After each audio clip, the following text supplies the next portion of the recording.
कामयाबी, मोहब्बत, शिनाख्त, हत्ती की आज़ादी।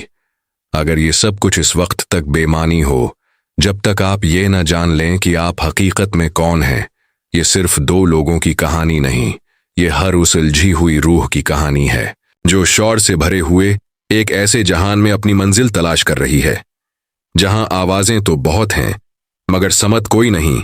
एक ऐसी कहानी जो गुरूर से शुरू होती है और सिरे तस्लीम खम करने पर खत्म होती है।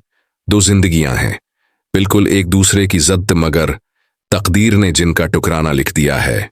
अमामा, एक ऐसी लड़की जो आसूदा माहौल में पैदा हुई, तालीम याफ्ता, बाशऊर, जदीद ख्यालात से घरी हुई, लेकिन अपने अंदर चलने वाली एक ऐसी जंग में कैद जिसकी वजह वो खुद भी नहीं समझ पाती। वो अपने इर्द-गिर्द मौजूद हर चीज पर सवाल उठाना शुरू कर देती है, अपने अकायद पर, अपने माहौल पर, हीती की अपनी शनाख्त पर भी। और फिर यही तलाश आहिस्ता आहिस्ता उसे सच्चाई के सफर पर ले जाती है, चाहे उसकी कोई भी कीमत क्यों ना अदा करनी पड़े। दूसरी तरफ सालार सिकंदर, गैर मामूली ज़हानत रखने वाला एक शख्स, ऐसा ज़हन जो हर मसले को हल कर सकता है। सिवाय अपने आप के टोस के पास दौलत है, शहरत है, अख्तियार है, असर और रसूख है। दुनिया उसे एक कामयाब इंसान समझती है, लेकिन अंदर से वो खाली है, बेचैन है और जिंदगी के असल मानी से कटा हुआ है। वो हुदूद पर यकीन नहीं रखता, वो नताइज पर यकीन नहीं रखता, वो सिर्फ एक चीज पर यकीन रखता है, कंट्रोल। मगर जिंदगी आहिस्ता आहिस्ता इस फरेब को चैलेंज करना शुरू कर देती है, क्योंकि बाज औकात सबसे मजबूत जहन भी खामोश तरीन तरीके से टूट जाते हैं।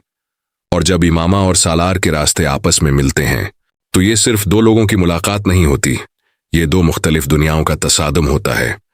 एक सच्चाई की तलाश में है और दूसरा उसी सच्चाई से भाग रहा है। और उसके बाद जो कुछ होता है वो एक आम मोहब्बत की कहानी नहीं, ये महरूमी है, ये तब्दीली है, ये अना के टूटने की दास्तान है और ख्वाहिशात से कहीं बड़ी हकीकत को पा लेने का सफर। दोनों किरदार ऐसे हालात से गुजरते हैं जो इनकी जिंदगी से हर झूठ, हर दिखावा, हर फरेब को छीन लेते हैं, यहां तक कि सिर्फ सच बाकी रह जाता है। और इस सच्चाई के बाद वो पहले वाले लोग नहीं रहते, क्योंकि हकीकी तब्दीली आसाइश से पैदा नहीं होती, वो टूट जाने से पैदा होती है। ये कहानी बरसगीर के लोगों के दिलों को इसलिए छूती है क्योंकि हम सब किसी न किसी तलाश में हैं। हम में से कुछ सालार की तरह हैं, जिनके पास जवाब तो बहुत हैं मगर अंदर खालीपन है, और हम में से कुछ इमामा की तरह हैं जो हर चीज पर सवाल तो करते हैं मगर उसकी कीमत अदा करने से डरते हैं। और शायद उसी लिए ये कहानी कभी खत्म नहीं होती, ये हर नए कारी के साथ दोबारा शुरू हो जाती है।